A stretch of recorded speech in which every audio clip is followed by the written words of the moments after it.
contre M. Lavrov, nous avons des questions qui préoccupent nos concitoyens. Chaque jour, nous entendons de l'Occident qu'il voulait une défaite stratégique à la Russie. Et de jour en jour, ces menaces deviennent de plus en plus fortes. Par exemple, l'Estonie a dit vouloir détruire 2 villes russes. L'édition économiste a annoncé la création par l'Ukraine d'un drone capable de bombarder les villes en Sibérie. Et cela sent la Grande Guerre. Je ne sais pas comment sent l'arme nucléaire, mais bon, il y a des perspectives, je pense. Qu'est-ce que vous en pensez?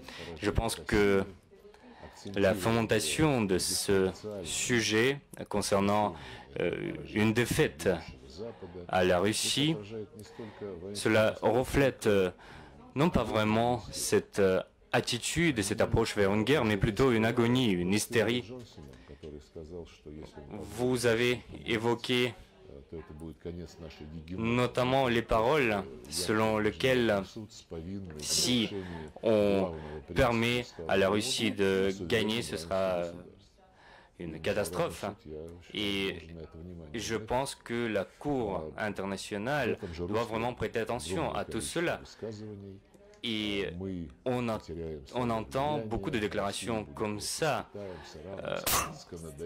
selon lesquelles la Russie allait transformer le monde avec la Chine, la Syrie et avec d'autres pays. Cela reflète leur compréhension de cette lutte pour leur hégémonie. En fait, c'est une lutte plutôt pour un nouvel ordre mondial. On s'en lasse déjà de ce terme, nouvel ordre mondial, mais c'est une réalité. Il s'agit de l'égalité souveraine des États stipulée par la Charte des Nations Unies. Mais il y a cette peur pour leur hégémonie. Mais outre cela, ils expriment en toute franchise leur avis qu'ils obéissent tous aux États-Unis, comme par exemple le vice-secrétaire général de l'OTAN, Johan, a dit il y a 10 jours que le monde était en train d'entrer dans une concurrence farouche entre l'Occident et la Russie, l'Occident et la Chine. Et tous ceux qui ne sont pas de l'Occident cherchent à saper le pouvoir américain. Ils le disent clairement, le pouvoir américain. Et il poursuit. Les États-Unis ont donc besoin de leurs alliés européens. Voilà le sens de l'existence de l'OTAN, exprimé par l'un de ses fonctionnaires clés.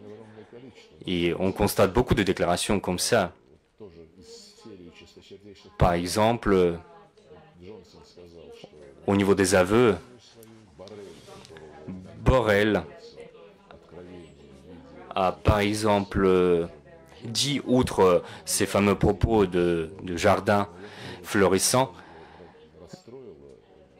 il était vraisemblablement attristé par quelque chose, mais il a dit « Nous ne combattons pas pour l'Ukraine, mais nous combattons pour défendre nous-mêmes, pas pour l'Ukraine, mais contre la Russie. » Et on constate beaucoup de déclarations comme ça. Le fait que les Estoniens menacent de détruire le lac Baïkal, je ne sais pas. Nous avons déjà donné des commentaires à ce sujet, mais le lac Baïkal est très éloigné de l'Estonie. Mais bon, ils ont de nouveaux drones quelconques. Les pays baltes sont au devant de la scène entre ceux qui menacent la Russie, ils veulent envoyer des soldats, etc. Cela montre l'évolution de l'OTAN vers la situation où ces pays qui ne sont pas les poids lourds européens, comme la Pologne, la Bulgarie, les pays baltes, c'est eux qui définissent le ton déjà. Et l'Europe, comme la France, Emmanuel Macron par exemple, doivent faire une corrélation avec ces déclarations. Quand Macron, par exemple, annonce un envoi de soldats en Ukraine, il y a des informations d'ailleurs comme quoi il y a des mercenaires ukrainiens, des mercenaires français en Ukraine.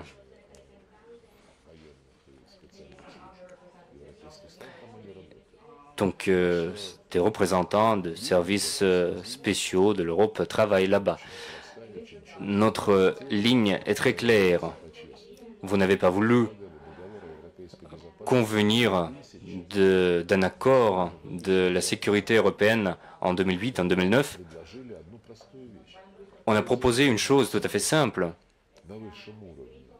Chers amis, puisque vous écrivez à Istanbul en 1999 le principe de la sécurité indivisible, vous avez écrit que les pays avaient le droit de choisir leurs alliés, mais pas au détriment des autres pays.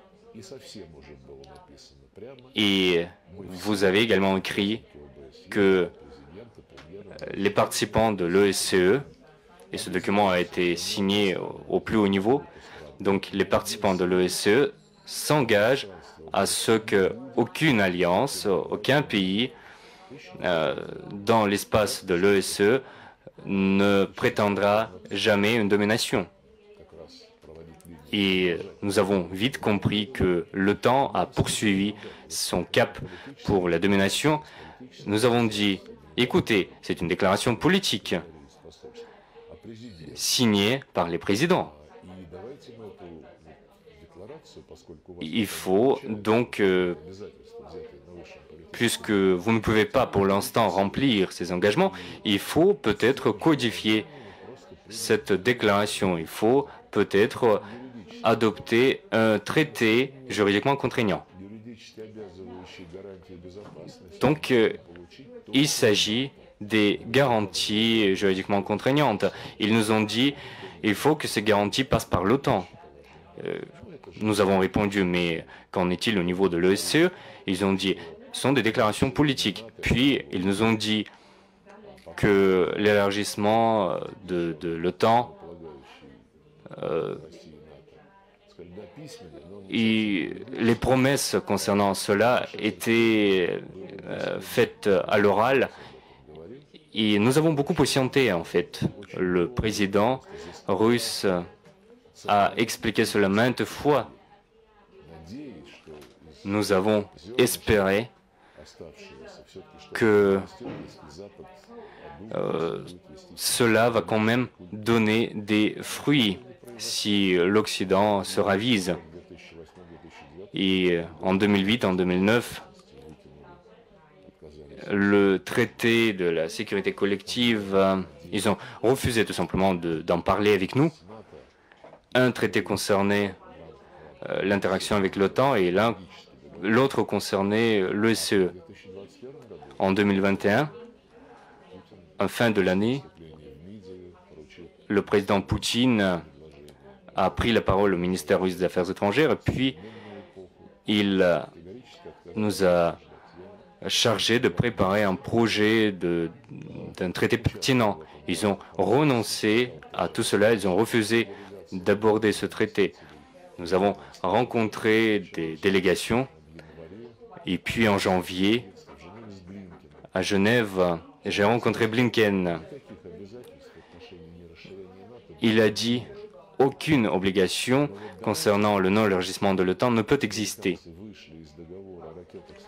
Et puis les Américains se sont retirés du traité FNI Et je lui ai rappelé que quand ils se sont retirés de ce traité, nous avons dit, bon, si pour vous c'est la seule voie, mais nous avons imposé un moratoire unilatéral et nous avons proposé de faire la même chose aux Américains. L'initiative du président Poutine disait clairement, si vous soupçonnez toujours que nos Iskander dans la région de Kaliningrad étaient dotés des missiles de moyenne portée, donc s'il vous plaît, venez pour une vérification.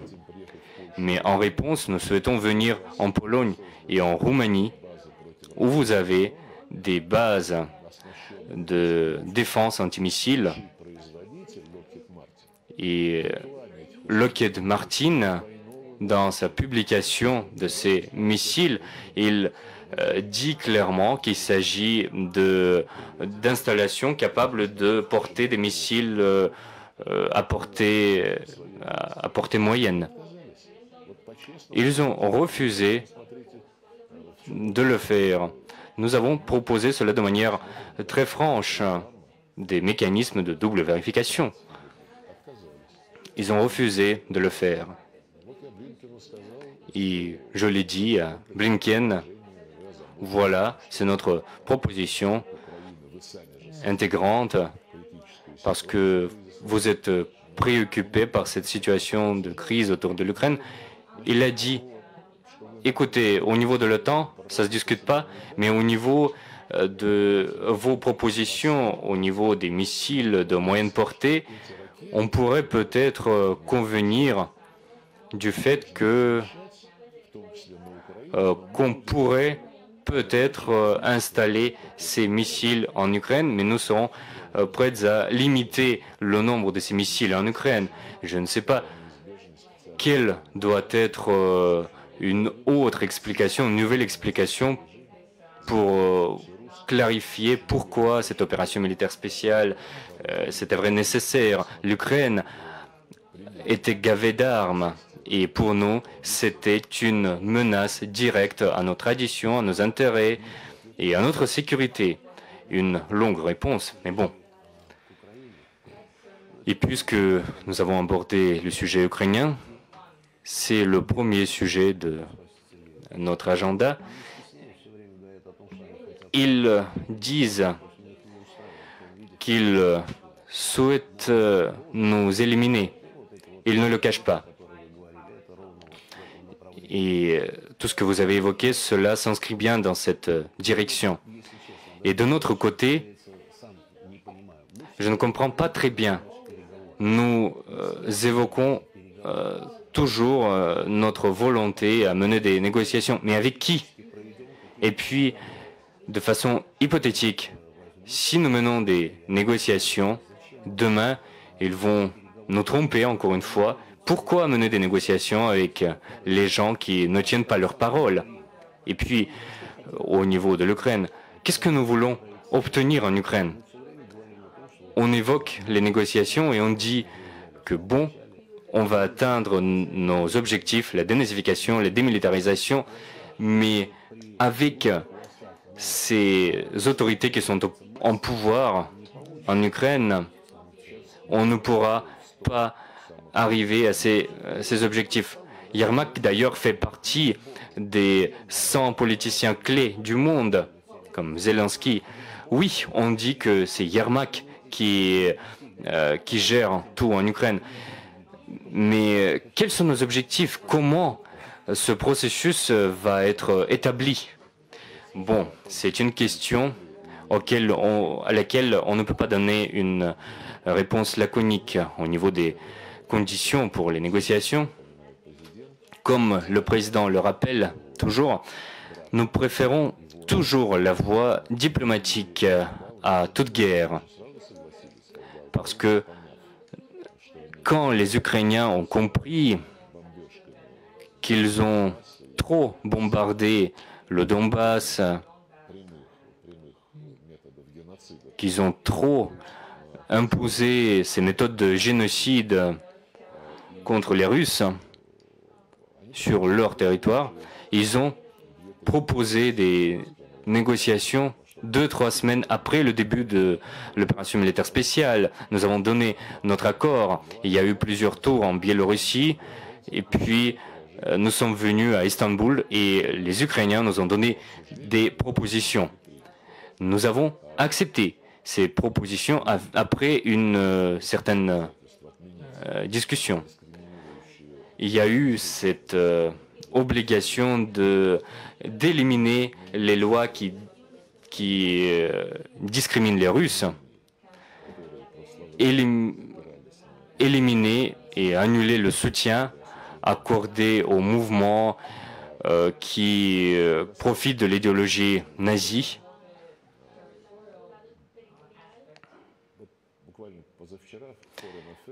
Je pense qu'il y a quelques jours, le magazine Foreign Affairs a publié des mémoires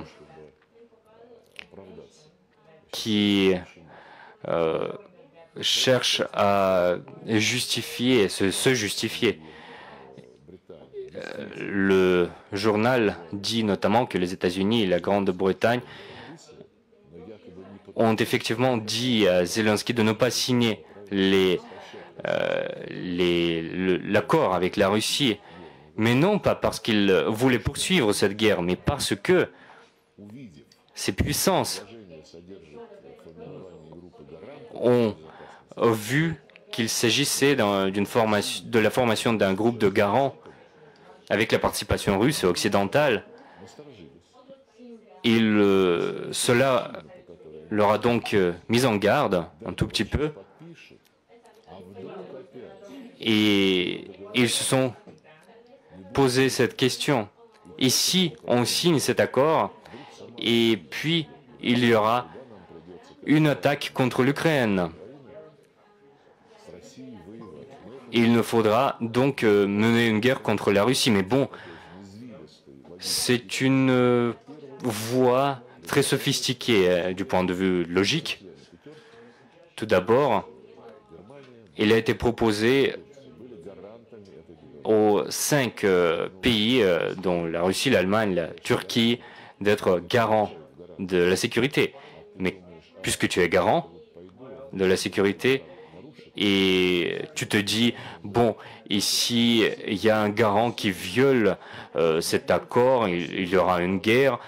Pour eux, c'est tout à fait facile de violer tout accord. Et c'est pour cela qu'ils pensent que quelqu'un d'autre va également violer cet accord.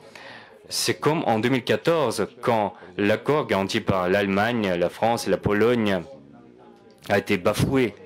Merkel, Hollande et Poroshenko ont déjà fait leurs aveux. Tout ce qu'ils calculent, tout ce qu'ils envisagent quand ils élaborent des projets contre la Russie, ils doivent quand même faire des pronostics au niveau de nos réactions. Et ils font cela à la base de leur mentalité. Récemment, un politologue américain très connu, Episcopos, a largement critiqué l'Occident au niveau des positions pragmatiques. Il disait que les sanctions sont généralement introduites pour modifier le comportement de l'objet des sanctions. Et en ajustant ces sanctions, si vous voulez arriver à un résultat, vous devez donc comprendre la réaction de l'objet des sanctions. Alors que intensifie les sanctions sans vraiment réfléchir au résultat. Alors que le résultat était tout à fait compréhensible dès le début, avant même l'opération militaire spéciale, avec les sanctions de Crimée et d'autres sanctions. Et le résultat était tout à fait clair, parce que nous sommes réunis et je pense qu'on va se réunir encore une fois. Donc, on a décidé tout simplement de ne pas dépendre d'eux dans tous les domaines où ils peuvent entraver notre développement. Maintenant, ils disent en toute fierté qu'ils se sont débarrassés du gaz russe. D'ailleurs, dans de nombreux pays, comme en France, les livraisons ont augmenté. Et d'ailleurs, en Italie aussi, l'Italie a dit tout récemment que autrefois, il avait 90% de la part du gaz russe et que ce chiffre serait réduit à zéro. Ils l'ont déclaré en toute joie. Scholz dit la même chose. Il présente à ses électeurs en tant qu'atout que prochainement, l'Allemagne ne dépendra plus des hydrocarbures russes. Et les Zélandais se sont aussi prononcés sur ce sujet. Tous les Européens de l'Europe occidentale, de l'Europe orientale, etc. Et pourtant, personne ne mentionne pas des chiffres. Personne ne mentionne des chiffres et ne mentionne des dépenses de l'État. Pourtant, la population voit ce qui s'y passe. Voilà, c'était des paroles de M. Iepiscopas. Il disait qu'il était impossible de prendre en compte les mesures de rétorsion de la Russie et c'était une erreur. Ils ne comprennent pas que les sanctions ne sont efficaces que dans un seul cas.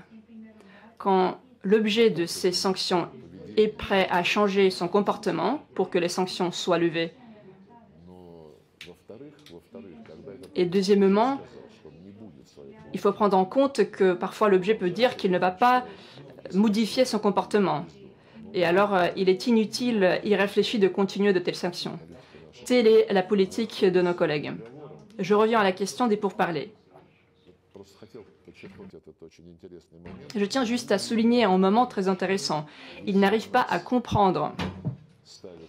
Ils n'arrivent pas à comprendre que quand nous sommes placés dans la situation, quand quelqu'un essaie de nous infliger une défaite, quand quelqu'un essaie de nous anéantir en tant que joueur global, en fait, ils ne peuvent pas comprendre que nous n'avons pas peur. Eux, ils auront peur, alors que nous, non. Ils auront peur si ce serait l'inverse de ce qui se passe, si quelqu'un était contre eux avec tous les moyens de l'économie mondiale. Au contraire, en ce qui nous concerne, cela ne fait que nous renforcer. Je pense que ce sont de bonnes leçons à tirer de l'histoire. Parce que 250 ans de l'histoire, ce n'était pas suffisant pour eux de le comprendre. Oui, encore une fois, je reviens au sujet des pourparlers. Je vais peut-être mentionner des choses qui n'ont pas encore été mentionnées. J'espère que ne sera pas critiqué pour la divulgation de ces faits. Alors, quelles étaient les garanties qui figuraient dans ce document d'Istanbul? Les garanties étaient tout à fait simples. Nous étions prêts à être d'accord avec la partie ukrainienne à ce que ces garanties soient au maximum sérieuses. C'était l'article numéro 5 de l'accord de Washington de la création de l'Alliance nord-atlantique. Nous n'avons pas repris cet article mot à mot, mais il y avait aussi quelques formulations qui ont été agréées, mais en fait c'était une garantie de sécurité très sérieuse. Et nous avons inscrit dans ce document que ces garanties de sécurité ne concernaient pas la Crimée et le Donbass. Cela voulait dire qu'il ne fallait pas, qu'il était interdit de toucher au Donbass et à la Crimée. Ces accords disaient également qu'il n'y aurait pas de base militaire en Ukraine, s'agissant de la démilitarisation.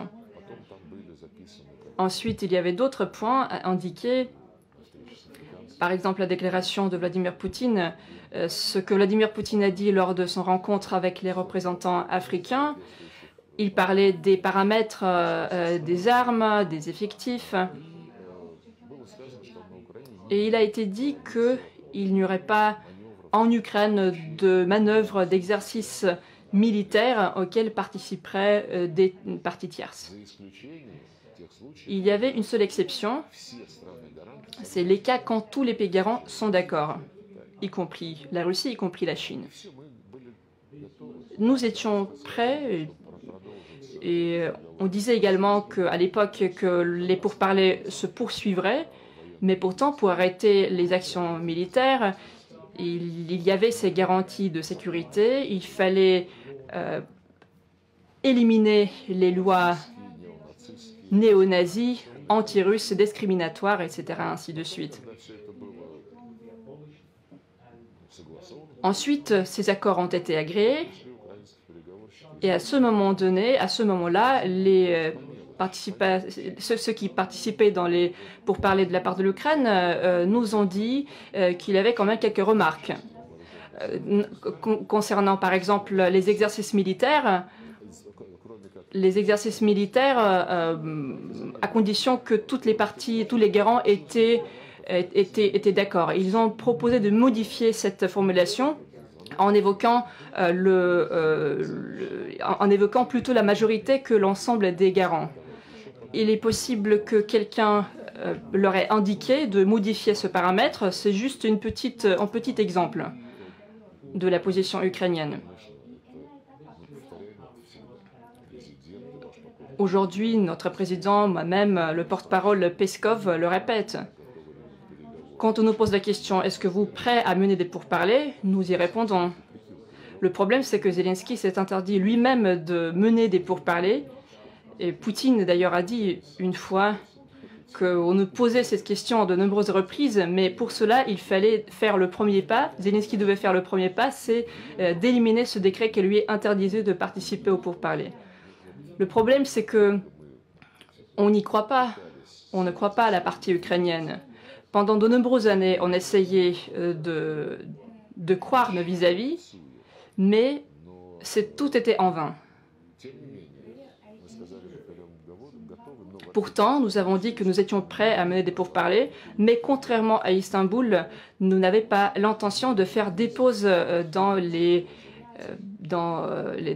combats. Les combats se poursuivaient et les réalités sur le terrain étaient bien différentes de ce qu'on avait à l'époque.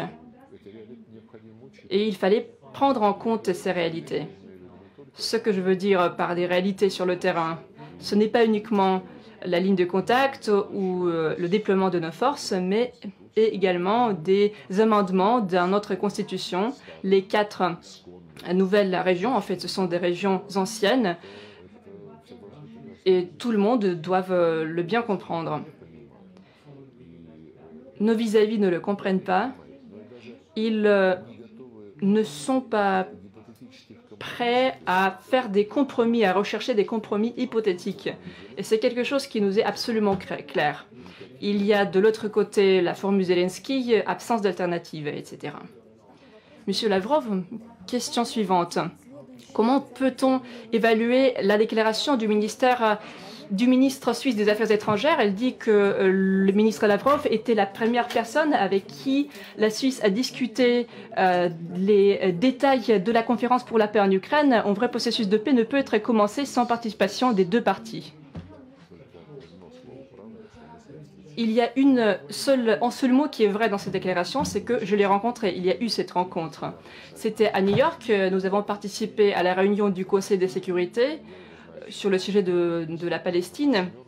Je connais bien le ministre des Affaires étrangères de la Suisse depuis longtemps. D'ailleurs, il a été président de la Confédération suisse. Je connais d'autres ministres, 7 ministres qui devient des présidents de la Suisse. Bref, M. Cassis m'a rencontré, il a demandé d'organiser une telle rencontre sans la participation de la presse. Et cette rencontre est survenue tout de suite après la rencontre de Davos, où il y avait une rencontre de plus dans le format de Copenhague. C'était les Ukrainiens qui ont demandé les Suisses à organiser cette rencontre. Et Cassis a fait une déclaration devant la presse après cette rencontre à Davos. Et lors de cette rencontre, il a dit, dans le sillage de cette rencontre consacrée à l'Ukraine, les participants ont décidé qu'il était insensé d'organiser une rencontre sans Russie. À mon avis, c'était tout à fait clair. Une autre question, à quoi bon tenir une séance pareille en Suisse si tout le monde comprenait qu'il était impossible de le faire sans la Russie? Je ne rentre pas dans les détails, mais je veux juste vous expliquer la position de M. Cassis, il me disait qu'il voulait entrer progressivement dans le processus pour le modifier un tout petit peu. Cassis a dit également qu'il voulait organiser une conférence qui serait composée de 2 parties. Pour la première partie, il était probablement impossible d'inviter la Russie, mais pour la deuxième partie, il est probable d'inviter la Russie. Pour la première partie, Cassis a dit qu'il fallait travailler sur la formule de Zelensky parce qu'il y avait des points auxquels les pays en développement étaient intéressés. À mon avis, et ce que j'ai dit à Cassis, qu'il n'y avait que 3 points importants. C'est la capitulation de la Russie et le revient aux frontières de 1991. Ensuite, le tribunal et les réparations à payer. Il y avait aussi la mention de l'obligation de limiter les armes que la Russie puisse déployer dans la zone frontalière de 200 km à côté des frontières de l'Ukraine. Tout le reste, la sécurité alimentaire, la coopération humanitaire, la sécurité nucléaire, échange des prisonniers, la recherche des personnes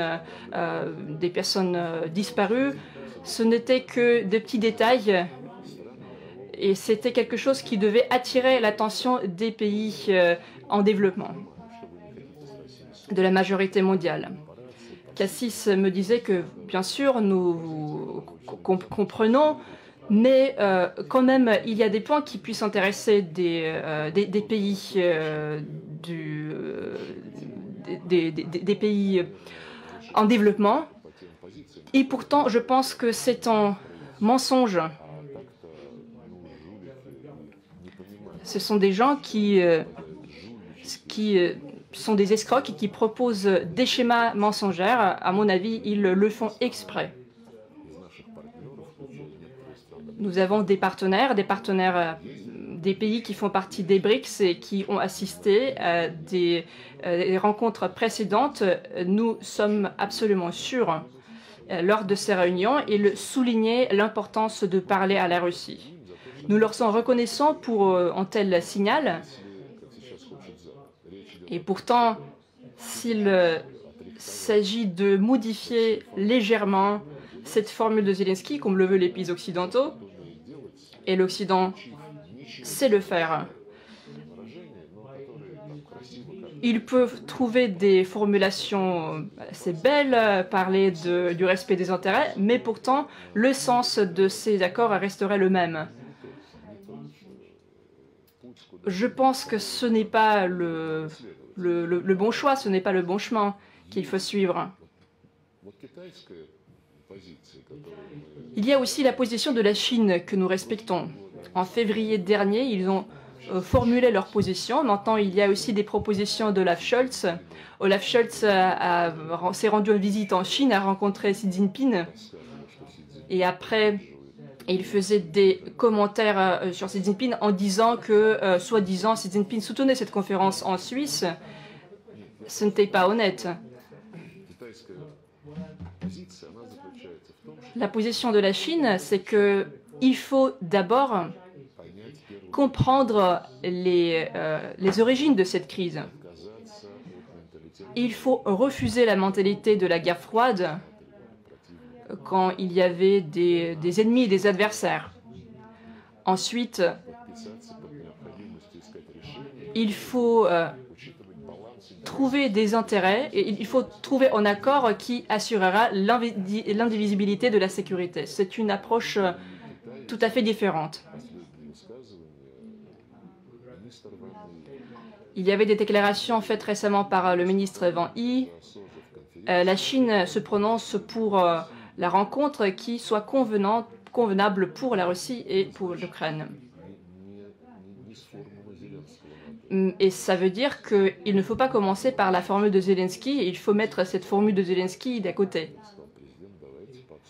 Oui, on peut tenir des pourparlers, on peut parler des bases, des fondements de nos futurs pourparlers. Et pourtant, cette initiative suisse, à mon avis, ce n'est pas tout à fait correct. Et il parle de nos contacts avec eux de manière un peu erronée. Je ne me souviens plus quand ces contacts ont eu lieu, au mois de février, probablement.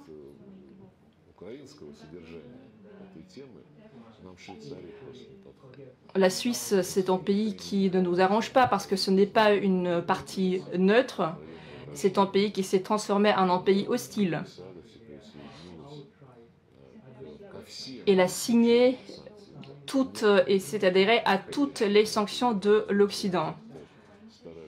Il y a certains pays qui ne font pas partie de l'Union européenne. Ils essayaient de ne pas agir ouvertement. Et la Suisse, elle n'a rien caché. Elle a soutenu ces sanctions. Et d'ailleurs, elle a une stratégie de sa sécurité qui dit qu'il doit construire la sécurité non pas avec la Russie, mais contre la Russie. Alors, c'est un peu surprenant qu'il décide d'être si hospitalier en espérant qu'il jouisse toujours de la réputation d'un médiateur. Autrefois, c'était assez confortable de se réunir à Genève ou à Vienne. Ce n'est plus. Voilà. Monsieur Lavrov, vous voyez le plan de Zelensky, c'est clair, on n'en parle plus. Istanbul, la formule d'Istanbul, elle ne fonctionne pas. On essaie de nous truquer. Est-ce qu'il y a une alternative? Est-ce qu'il y a une troisième variante? Si on parle de la situation sur le terrain, nous contrôlons une partie du territoire de la région de Kharkov et on ne sait pas ce que sera sur cette partie du terrain parce que la situation change. Qu'est-ce qu'on va faire? Aller jusqu'au bout, jusqu'à la victoire, ou peut-être on peut déjà formuler quelque chose en tant qu'accord et présenter cet accord pour les pourparlers? Vous savez, le président l'a déjà formulé. Nous avons terminé cette phase d'Istanbul. Ensuite, l'Occident a commencé à livrer des armes à longue portée à l'Ukraine et il a également commencé à les aider à moderniser des types différents de missiles. Il a augmenté leur portée. Après l'utilisation de ces missiles, et d'ailleurs ils utilisent ces missiles pour frapper des sites civils, ensuite ils ont essayé d'utiliser des drones. Et ils ont même essayé d'envoyer ces drones pour attaquer l'un de nos aéroports stratégiques. Donc après tout cela, nous avons fait en analyse et nous avons compris que les porteurs de ces obus, de ces ogives ont été modernisés. Puis il y avait l'affaire de la Crimée. Il y avait une exacerbation par rapport à Sébastopol. La navigation dans la mer Noire a été perturbée également. Il s'agit des navires de combat et des navires de commerce. Je ne parle même pas de Belgorod et de Koursk. Il y avait d'autres attentats terroristes. Bref, à un moment donné, Poutine a répondu à la question sur la sécurité de notre terre. Il a dit qu'il fallait repousser cette ligne depuis laquelle les Ukrainiens pouvaient nous attaquer. Donc je pense que ici, Kharkov joue un rôle important. Alors, comment on va pousser cette ligne? À quelle distance? Parce qu'on peut sécuriser la région de Kharkov. C'est la région de Kharkov qui sera visée. Il faut aller plus loin peut-être. Nous sommes absolument sûrs qu'il faut continuer cette opération militaire spéciale. Nous sommes prêts à tenir des pourparlers. Ce ne sont pas des paroles creuses, c'est vrai. Mais pourtant, les discussions avec Zelensky sont privées de sens, pour de nombreuses raisons. Il a ses superviseurs. J'ai déjà cité quelques fonctionnaires qui disent qu'ils allaient perdre leur hégémonie, qu'il y a une possibilité de défaite stratégique de l'Occident. J'ai cité également Joseph Borrell. Il dit qu'il serait impossible de se soumettre à une telle position, que c'est la question de la réputation, mais il me semble que c'est tout à fait normal pour eux, surtout après les affaires à Vietnam. Souvenez-vous de l'affaire en Afghanistan, souvenez-vous de l'Irak, de la Syrie. Il y a là une pression militaire de la part de nombreux groupes.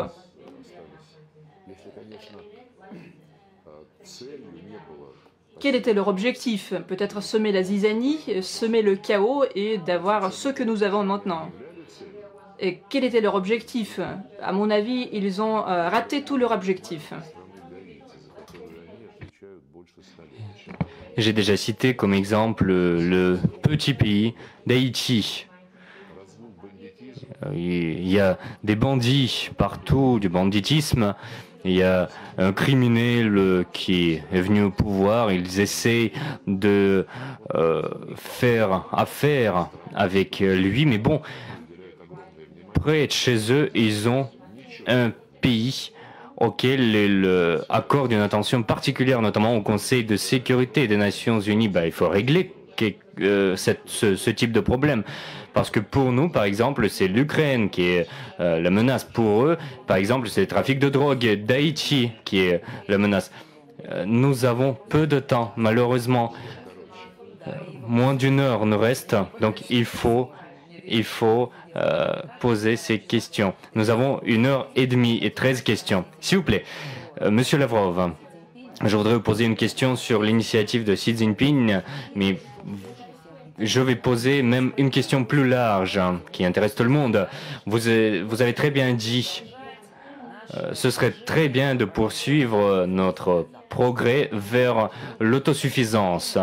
Mais ce qui serait encore ce qui serait encore meilleur, c'est de poursuivre notre progrès vers l'autosuffisance complète. Est-ce que c'est dangereux, c'est risqué pour nous de devenir dépendants de la Chine? Ou est-ce que nous sommes vraiment des amis, des partenaires pour toujours? En fait, la Chine, c'est une civilisation à part qui a des principes tout à fait différents. Bien sûr qu'ils réfléchissent toujours à développer leur propre économie, leur domaine social, leur sécurité. Ils pensent à leur profit, bien évidemment. La Chine est un État jeune,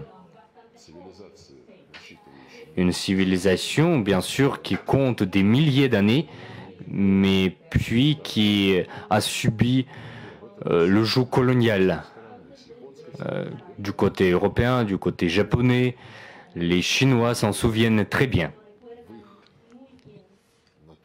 Et dans le caractère même des Chinois, c'est de prendre leur temps. Deng Xiaoping disait à l'époque,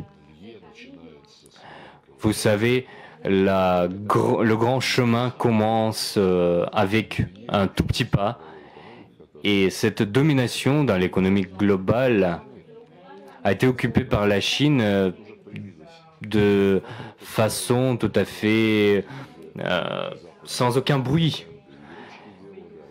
Il y a eu des usines chinoises tout d'abord qui faisaient des choses, et la patience, c'est vraiment la grande qualité du peuple chinois. Aujourd'hui, ils ont des ambitions globales. Xi Jinping a lancé des initiatives qui concernent le destin commun de l'humanité. Il souhaite développer des principes communs, des initiatives communes comme la ceinture et la route. C'est un projet d'une expansion chinoise, d'une expansion de capitaux, de chaînes logistiques, une initiative de sécurité globale existe également, qui résonne avec notre initiative de sécurité. À Pékin, par exemple, nous avons abordé la promotion de ces initiatives. Et aujourd'hui, bien sûr, dans le contexte de la sécurité globale, c'est la sécurité de l'Eurasie qui prévaut. Parce que le modèle euro-atlantique, qui existe depuis la création de l'OSCE, qui existe même depuis l'Union soviétique, sans citer les documents, qui était vraiment censé assurer la sécurité indivisible, mais personne n'a voulu les respecter. Donc l'OTAN, le SCE, nous avions avec eux des mécanismes, comme le Conseil Russie-OTAN d'ailleurs. Et ce mécanisme de sécurité est déjà obsolète. Nous souhaitons un système eurasiatique qui est plus naturel, puisque c'est un seul continent et puisque personne au-delà de l'océan ne va participer dans ce mécanisme. Cela aidera à créer les mécanismes déjà existants comme l'ETC, l'Union économique eurasiatique, l'EEC, la ceinture, la route, etc., etc. Nous ne fermons pas notre route, notre porte pour l'Occident. Mais bien sûr que c'est notre foyer commun, je dirais. Il faut avoir ici un bon comportement. Et il ne faut pas que les Américains s'immiscent dans nos affaires, comme on le constate aujourd'hui dans la région Asie-Pacifique ou dans l'océan Indien, dans beaucoup d'autres régions du monde. La Chine est déjà une puissance mondiale et quand la Chine propose ses projets, la Chine n'impose pas les projets. Elle dit, bon, on peut proposer un tel projet économique au niveau des chemins de fer en Asie, en Afrique, où que ce soit. Et les décisions se font à la base de consensus des intérêts. Tout comme cela se passe dans nos relations avec la Chine, plus 240 milliards. Nous avons fixé une croissance au niveau de nos échanges commerciaux l'année dernière. Et une grande partie de notre coopération, c'est la haute technologie, le nucléaire civil, l'aéronautique, la construction d'avions. Ce n'est pas une liste exhaustive, bien sûr. Je comprends votre question. Parce que nous voyons aujourd'hui beaucoup de marchandises chinoises. Bon, moi j'aime ça. Et je pense de mon côté que les voitures chinoises, c'est très très bien parce que cela nous aidera à monter notre propre industrie. Moi-même, j'avais un Giguli, mais la qualité, par exemple, dans l'Union soviétique, aurait pu être meilleure si nous avions une concurrence. Et aujourd'hui, nous avons cette concurrence avec la Chine. Je regarde nos usines comme Gaz ou Moskvitch qui cherchent à maintenir ce niveau.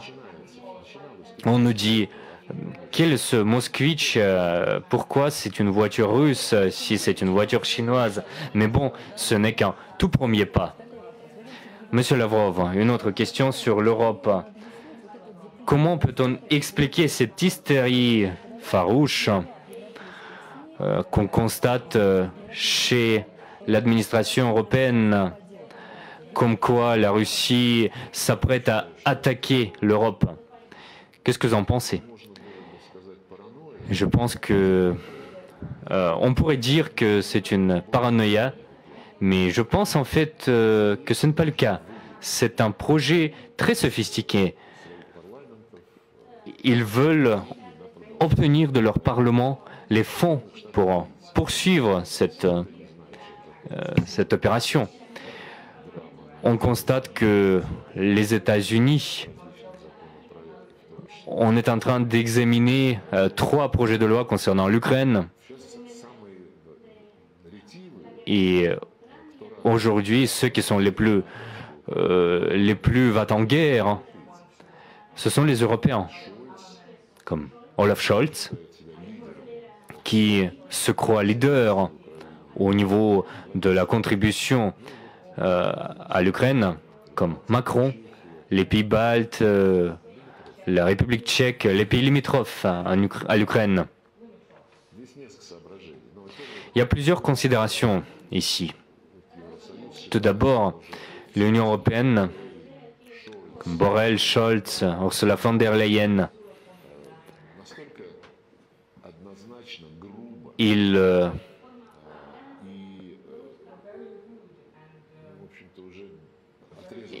ont déjà été très arrogants. Ils ont déclaré que la Russie était un ennemi. Ils ont coupé les ponts. Et s'ils changent de discours, ils vont être piégés par l'opposition.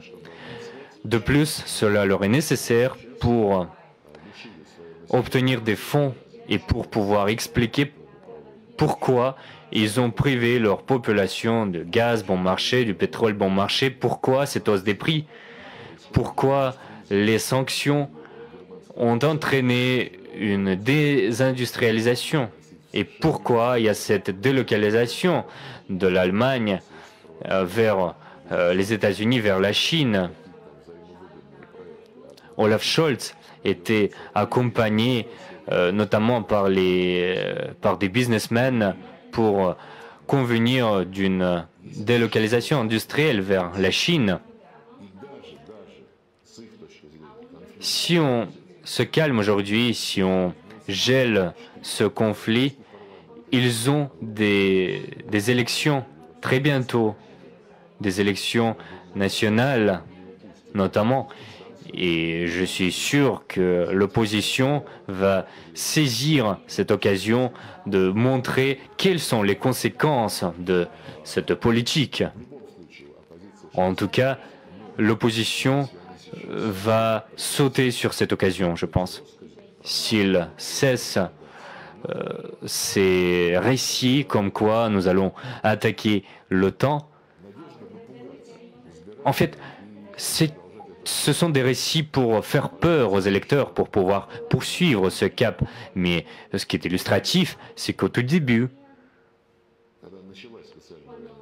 avec le lancement de l'opération spéciale, il y avait ceux en Europe et aux États-Unis qui disaient si, avec cette adhésion de l'Ukraine à l'OTAN, il n'y aurait pas eu de guerre.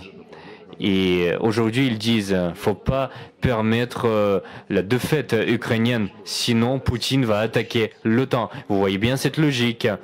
C'est une logique qui vise uniquement à faire peur. Je ne sais pas comment commenter cela. Un chef militaire norvégien a récemment lancé qu'il se préparait à un bras de fer dans l'Arctique contre la Russie. En fait, le président Poutine a maintes fois dit que c'est privé de sens d'attaquer l'OTAN. Si jamais... En fait, c'est l'OTAN qui a voulu s'approcher de la Russie et nous n'avons pas permis cela en Ukraine. Il y a des politiciens qui spéculent sur l'Ukraine de l'Ouest, mais au niveau de l'Ukraine russe, l'Ukraine qui est russophone, l'Ukraine qui veut parler russe, l'Ukraine qui veut commémorer les héros russes de l'époque de l'Empire russe, de l'époque de l'Union soviétique, cela ne se discute pas. Monsieur Lavrov, vous avez évoqué l'opposition qui va saisir sans doute l'occasion de s'en prendre à ceux qui veulent détruire la Russie. Mais bon, est-ce qu'il y a des gens sensés en Europe avec qui on pourrait interagir, avec qui on est en train peut-être d'interagir? Est-ce qu'ils ont la chance de prendre la place de Borrell, de Scholz, de Macron, de qui que ce soit, hein? Il est difficile de spéculer sur ces sujets parce que c'est un jeu sous le tapis là-bas. Il y a les commissaires européens qui sont désignés, il y a des candidatures qui font l'objet d'une concertation. Je parle de candidatures pour notamment des responsables pour la politique extérieure, pour la sécurité, etc. Nous n'avons jamais renoncé à nos contacts avec les forces politiques comme le parti de Marine Le Pen, le parti Alternative pour l'Allemagne, d'autres mouvements qui ne sont pas aussi remarquables, peut-être Farage, un Britannique qui participe activement à la promotion des forces conservatrices. Ils ont d'ailleurs mené à Bruxelles une réunion et un chef d'un district de Bruxelles, 2 heures après le lancement de cette réunion, avec la participation d'Orban, d'autres politiciens, il est venu là-bas avec la police et a clôturé cette réunion en disant « Vous sementez ici des sentiments extrémistes ». Et c'est là qu'on voit cette hypocrisie, cette politique de deux poids, deux mesures dans l'Occident. Ce complexe de supériorité. Quand l'alternative pour l'Allemagne a commencé à monter dans les sondages, il y a eu tout de suite cette vague dans les médias, comme si c'était un projet russe, comme si 2 Allemands auraient été interpellés pour avoir préparé des actes terroristes, etc., etc., contre des usines qui envoient des armes en Ukraine. L'ambassadeur a tout de suite été convoqué. On dirait que cela a été très facile, cette enquête.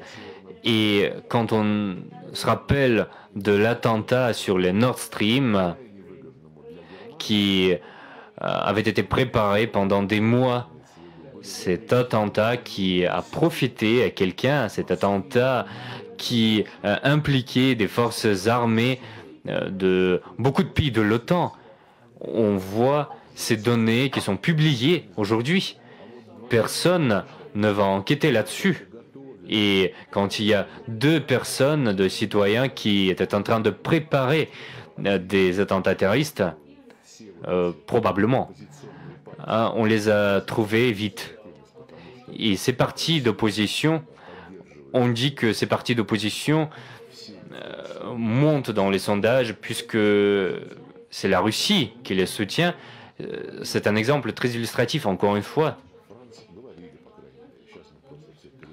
Au niveau de la France, au niveau des États-Unis, au niveau du Royaume-Uni, au niveau de l'OTAN, au niveau de l'Union européenne, on a dit plusieurs fois à ces pays que leurs ambassades étaient vraiment impliquées de facto dans des affaires. Il y avait des personnels locaux pour travail diplomatique et ils ont été envoyés ensuite dans des régions pour soutenir des mouvements anti-gouvernement, pour soutenir des agents étrangers. Cela nous indigne. Ils se croient tout permis et on nous a même recommandé de ne pas rencontrer l'alternative d'Allemagne. Voilà, c'est l'exemple de la liberté de démocratie. Je nous rappelle que nous travaillons déjà depuis 1 heure en direct. Говорит Москва, Спутник, Комсомольская Правда, 3 stations qui diffusent cette interview. Il nous reste encore 30 minutes, alors c'est pourquoi je vous propose de poser des questions plus vite. Monsieur Lavrov, la France nous a invités en surprise pour commémorer les 80 ans du débarquement des Alliés en France. Qu'est-ce que c'est? C'est le dédoublement des personnalités en France? En fait, non, personne ne nous a invités, c'est juste leur manière. Quand ils veulent faire quelque chose, ils ne peuvent pas respecter les règles de politesse parce que les gens polis, ils envoient des lettres, des invitations. Ensuite, ils le déclarent. Eux, c'est le contraire. Ils disent d'abord, oui, nous allons vous inviter, mais pas Vladimir Poutine, peut-être quelqu'un d'autre. En fait, nous n'avons rien reçu. Et si nous recevons quelque chose, nous vous en dirons, bien sûr. Il y a 5 ans, lors de l'autre anniversaire, 70 ans de ce débarquement, nous étions présentés par l'ambassadeur de Russie en France. Il y a 10 ans, en 2014, il y avait une rencontre qui était la première rencontre qui a lancé le format de Normandie par rapport à l'Ukraine. Elle a lancé le processus qui s'est terminé par la signature des accords. Et ces accords n'ont pas été mis en œuvre ni par l'Allemagne, ni par la France, ni par l'Ukraine. Mais du point de vue de la vérité historique, il n'y aurait pas eu de deuxième front sans héroïsme de dizaines de millions de personnes, de citoyens soviétiques. Deuxième exemple, l'exemple parallèle.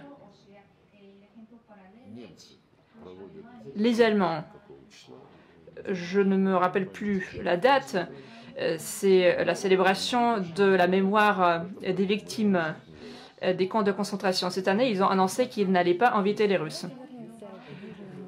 Revenons au Moyen-Orient. Aujourd'hui, cette nuit, il y a eu une frappe effectuée contre l'Iran. Qu'en pensez-vous, ce qui se passe maintenant au Moyen-Orient? Est-ce que cela peut déboucher sur ce que l'Iran sera amené à penser avoir son propre arme nucléaire, même si autrefois il n'y pensait pas? Vous savez, j'ai entendu parler de cela. Ce sont des considérations qui se propagent en Israël, dans les SMI israéliens en Occident. La volonté et l'objectif de cela, c'est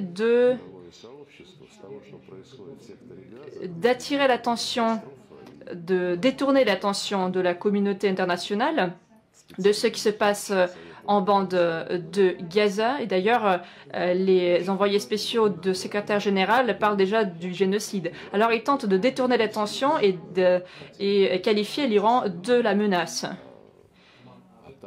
Ils tentent même de dire que l'Iran dispose de cette arme nucléaire, alors que l'Iran, c'est un pays le plus vérifié.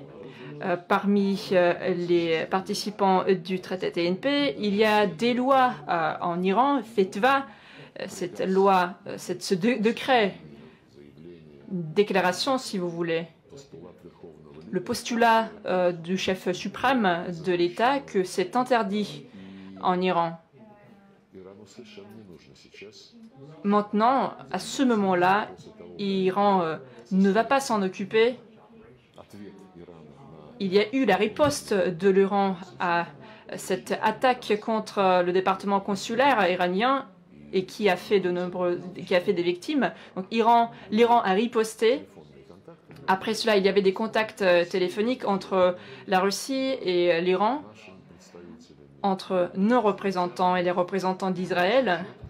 Et nous avons fixé clairement la position. Nous avons dit que l'Iran ne voulait pas cette escalade.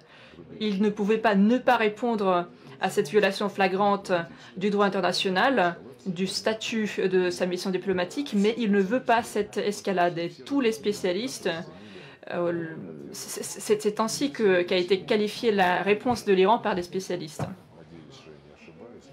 J'espère que je ne me trompe pas, il me semble que c'était là le caractère de la riposte israélienne contre les sites en Iran. Le conflit entre l'Iran et Israël, ou bien en général le conflit entre les Arabes et les Israéliens, il y a beaucoup de composantes. Il est très difficile de le comprendre de manière hypothétique. Est-ce qu'il y a une lueur d'espoir que ça puisse être résolu par les moyens diplomatiques, par les efforts des parties tierces, nos efforts ou par les efforts d'autres pays? Ou bien on est déjà trop loin, il y a trop de sang et on n'a que le djihad permanent et qu'il y a toujours cette menace de la guerre nucléaire? Tous les maux du Moyen-Orient, l'extrémisme, le terrorisme, c'est quelque chose qui est alimenté par l'absence de décision du problème palestinien depuis déjà 75 ans. Il y avait des promesses, même des décisions de créer 2 États. C'était en 1947. Un État a été créé, l'autre État n'est pas créé jusqu'à aujourd'hui. Hier, il y avait la question de veto de la part des Américains. En fait, les États-Unis ont déjà frappé cette résolution de veto. Les territoires qui ont été définis en 1948, ce sont des territoires qui ont complètement changé. Les territoires palestiniens sont qualifiés par l'ONU en tant que territoires occupés parce que ce n'étaient pas les territoires d'Israël par la résolution qui créait les 2 États. Oui, la situation a changé. Il y avait l'année 1967 et on ne parle plus des frontières de cette première décision, mais on parle plutôt des frontières de 1967. C'était la décision de l'ONU, puis il y avait la décision sur la capitale à Jérusalem-Est, le retour des réfugiés en Palestine, ensuite la question de la distribution d'eau à titre paritaire, à titre juste. Ce sont des choses basiques, et si cela avait été fait à l'époque, je pense que le Moyen-Orient aurait été beaucoup plus calme aujourd'hui. Je ne peux pas parler de 100%, c'est un scénario inimaginaire. Mais quand même, il y avait des erreurs produites par les autorités palestiniennes, déjà à l'époque de Yasser Arafat. De part et d'autre, il y avait des problèmes. Mais pourtant, la question clé, c'est la volonté et la mise en œuvre de résolutions. Il y avait autrefois le quartet des médiateurs. Je pense qu'en 2003, il y a probablement 20 ans, le Conseil de sécurité, suite à la proposition de ce quartet, a adopté la résolution qui proposait la feuille de route de la création de l'État palestinien pendant 1 an. Et c'était un plan qui était très détaillé, progressif, mois par mois, jour par jour. Et cette résolution prenait en compte tout ce qui s'est produit sur le terrain. Il y a la question de la bande de Gaza aujourd'hui, mais vous voyez quelles sont les déclarations qui sont faites. Netanyahou parle de la zone tamponne dans la bande de Gaza.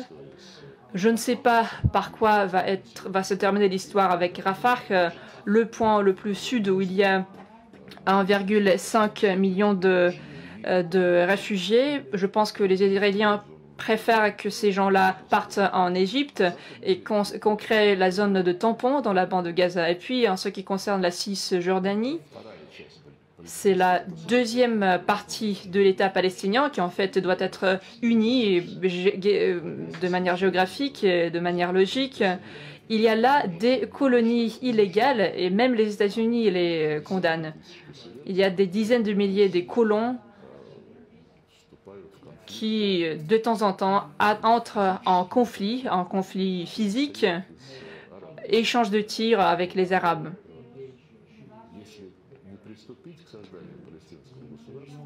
S'il n'y a pas de la construction de l'État palestinien, le résultat serait mauvais.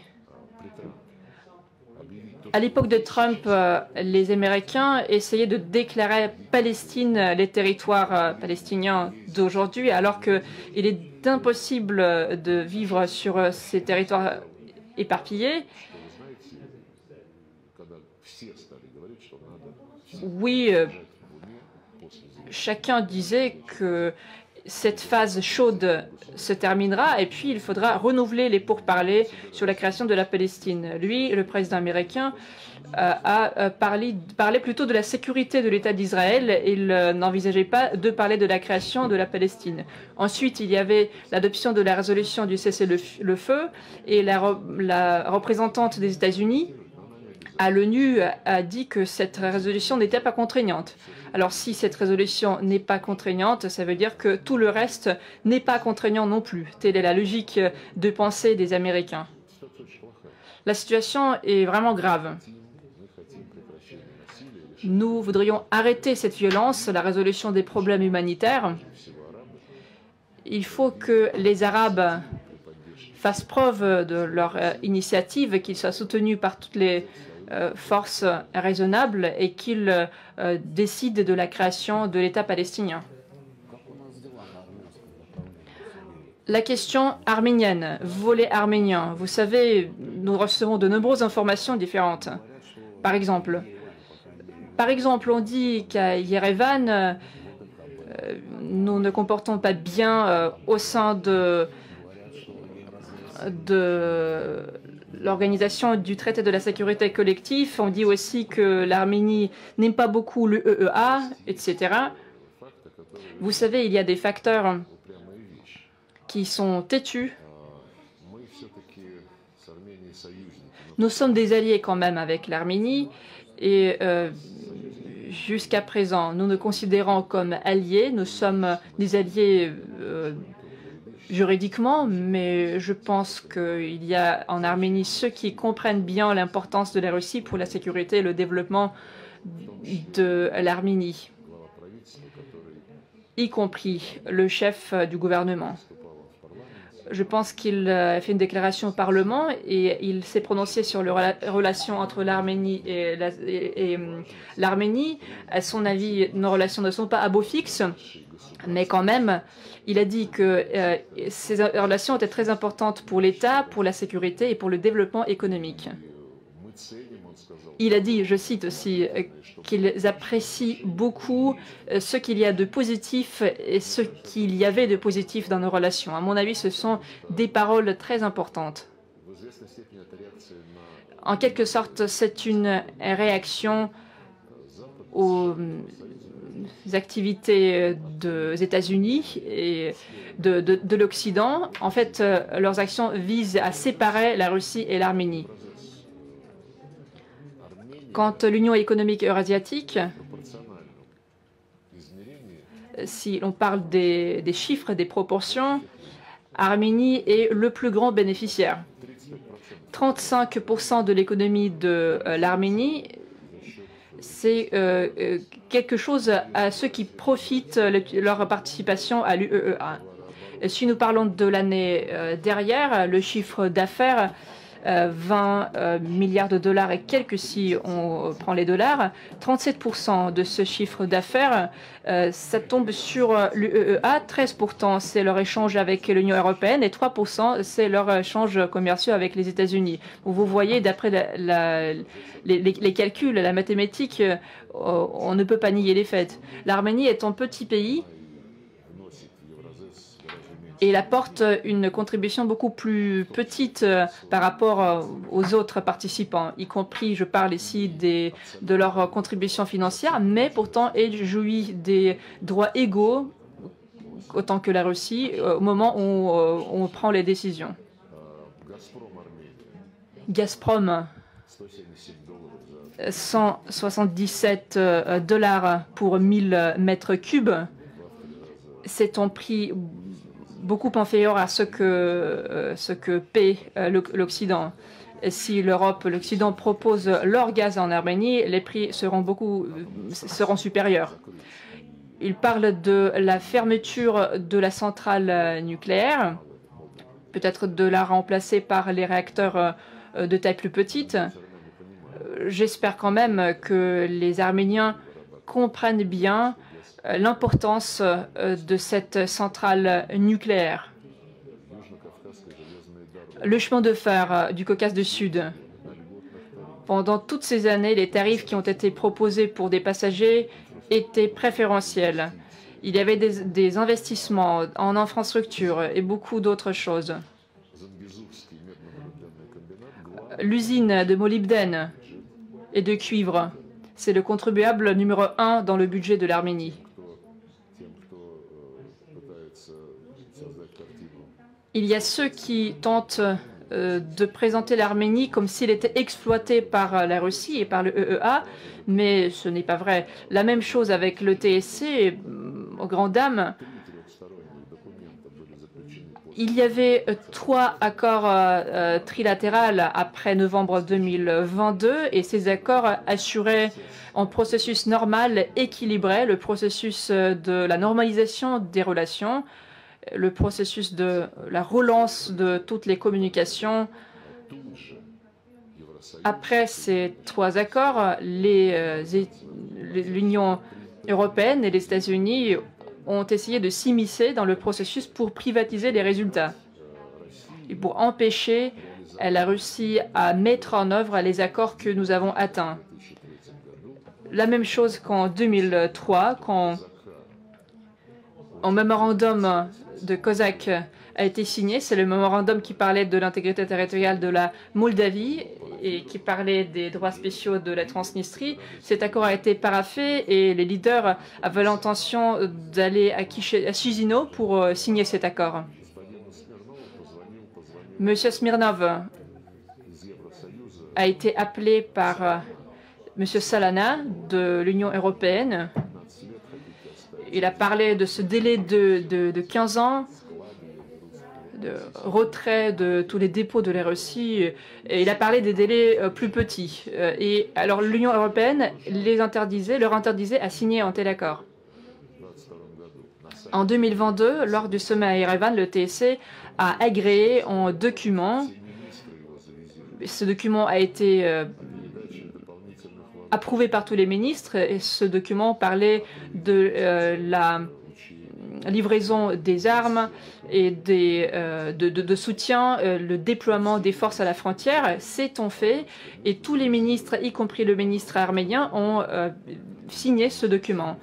Et ensuite, le lendemain matin, quand une séance a été ouverte, on parlait de l'absence de consensus. Pourtant, il y a aussi une autre chose qui a suscité un consensus, comme on dit, c'est un consensus à propos de l'aide de l'Union européenne. Dans cette aide veulent participer également les Canadiens. Je pense que ce serait plutôt la mission otanienne.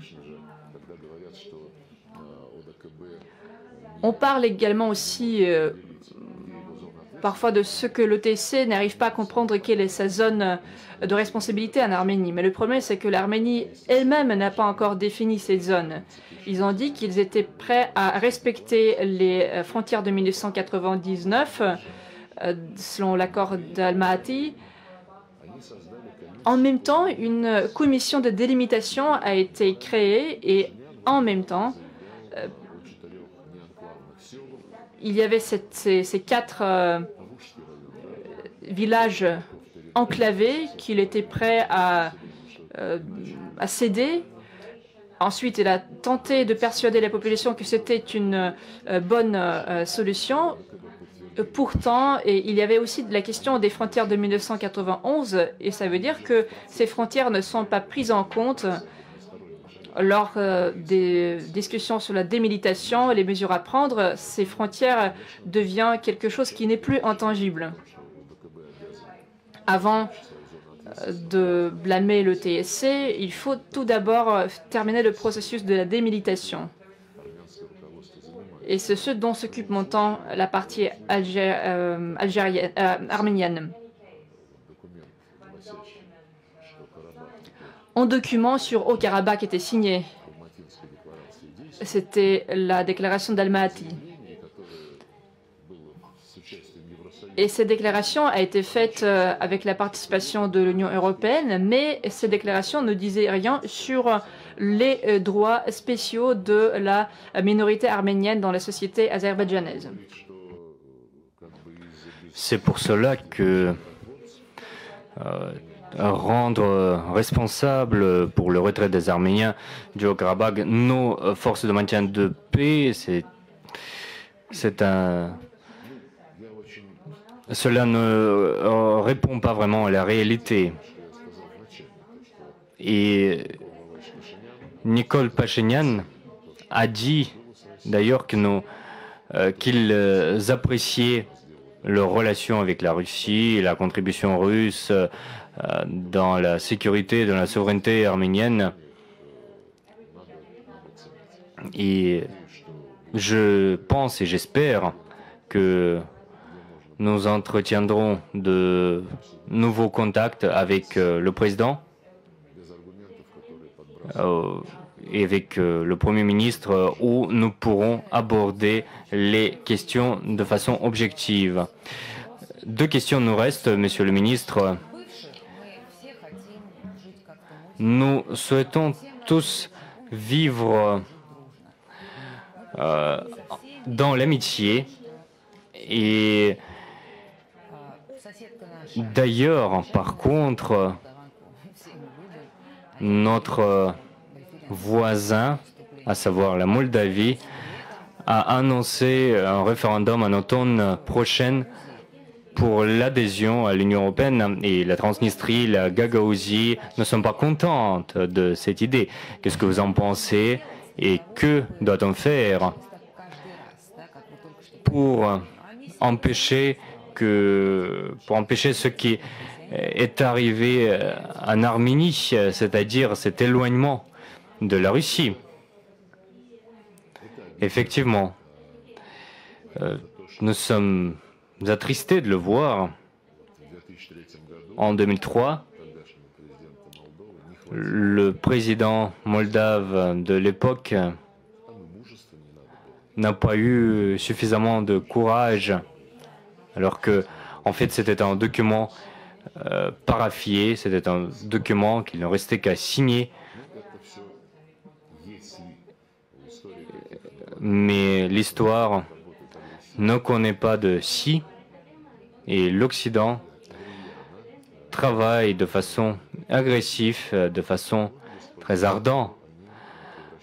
Il cherche à transformer Madame Sandou en une personne qui est en train d'entraîner la Moldavie vers l'OTAN, soit directement, soit via leur réunification avec la Roumanie.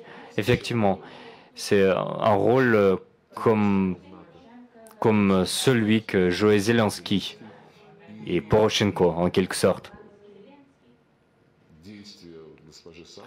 Les actes de Madame Sandou font penser à des manipulations de diktat. Quand il y a quelqu'un qui promeut l'Occident, l'Occident leur permet de faire cela.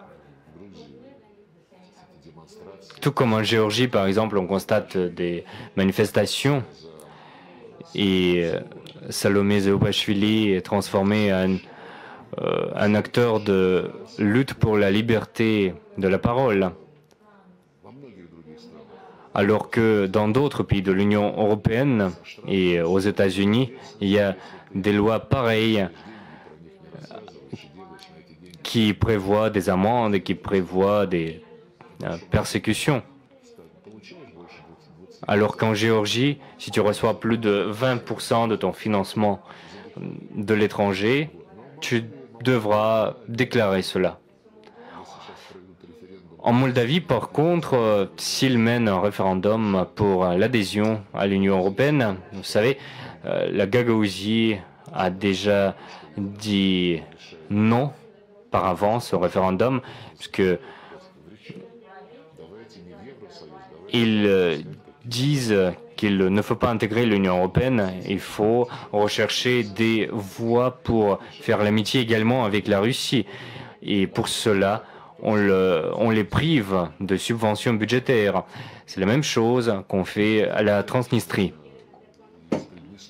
Bien sûr qu'ils veulent transformer la Transnistrie en un foyer de tension.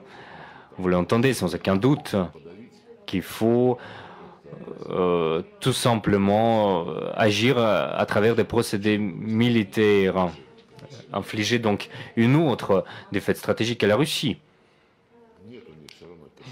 Mais il n'y a pas de perspective pour cela.